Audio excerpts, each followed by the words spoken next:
तर नमस्कार मंडळी, आज आपण आलेलो आहे वरखेडच्या देवीच्या दर्शनाला. दर्शन झाल्यानंतर आपण जाणार आहे आता तिकडं सावलीला आल्यानंतर आता आपण बसलो तिथे सावलीला. आता काही झोपलीत, मी पण झोपले वा.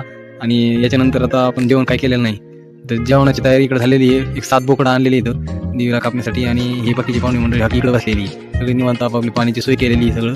आता आम्ही तर भूक लागल्यामुळे गेलो बेळ खाल्ल्यानंतर आता आलो थंड घ्यावा म्हणलं, तर बर्फाच्या 3 गोळी घेतली. मी त्याला 2 दिले, मी 1 खाल्ला.